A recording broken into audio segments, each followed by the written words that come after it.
dunia maya dan nyata kembali digemparkan oleh kasus kematian tragis yang diduga kuat berkaitan dengan kiriman makanan misterius.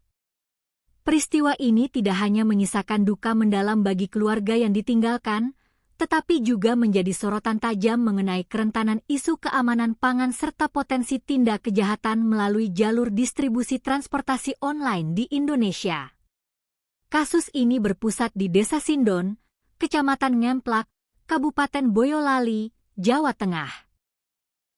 Semua bermula pada Selasa, 19 Mei 2026, ketika seorang wanita berusia 57 tahun berinisial A ditemukan meninggal dunia secara mendadak di dalam rumahnya.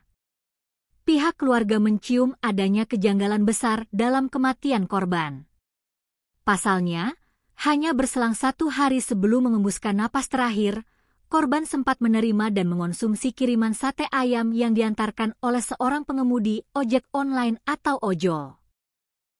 Kecurigaan keluarga kini mengarah tajam kepada salah satu anggota keluarga sendiri, yaitu menantu korban yang berinisial P, kakak kandung korban, Widodo, secara terbuka menduga bahwa P telah merencanakan pembunuhan ini dengan cara mencampurkan zat beracun ke dalam sate ayam tersebut, lalu mengirimkannya secara anonim memanfaatkan jasa ojol untuk mengelabui korban. Dalam upaya mengurai benang kusut kasus ini, kehadiran sang pengemudi ojol menjadi saksi kunci yang sangat krusial.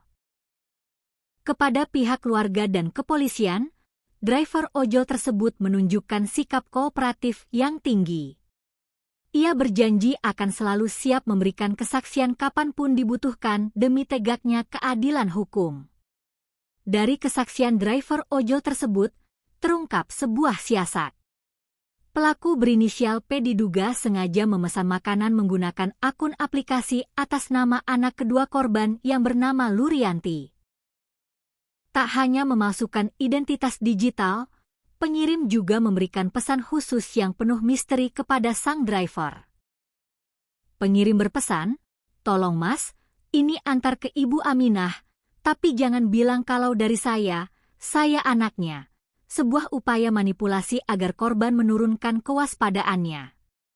Namun, firasat buruk sebenarnya sempat muncul.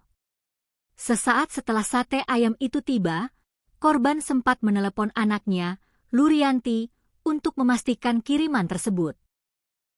Mendengar ibunya menerima sate yang bukan dikirim olehnya, Lurianti langsung panik dan melarang keras ibunya dengan kalimat, "Wis ojo embok pangan bu, ojo embok pangan bu," yang berarti, "Sudah jangan dimakan bu, jangan dimakan bu." Sayang, takdir berkata lain. Terduga pelaku berinisial P sendiri telah menjalani pemeriksaan awal oleh pihak kepolisian.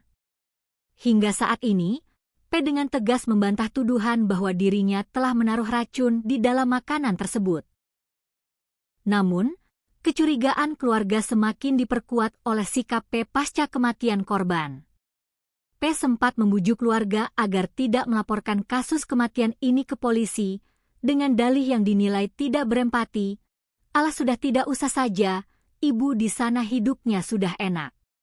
Guna mencari kepastian hukum dan bukti ilmiah yang tak terbantahkan, penyidik kepolisian akhirnya melakukan proses ekshumasi atau pembongkaran makam korban atas persetujuan penuh dari pihak keluarga.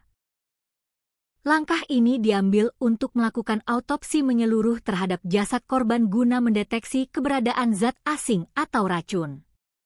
Menanggapi kasus yang tengah menjadi perbincangan hangat ini, Kapolres Boyolali, AKBP Indra Maulana Saputra, mengimbau kepada seluruh lapisan masyarakat agar tetap tenang dan tidak membangun spekulasi liar yang dapat memperkeruh suasana. Pihak kepolisian menegaskan bahwa indikasi penyebab kematian masih sangat luas.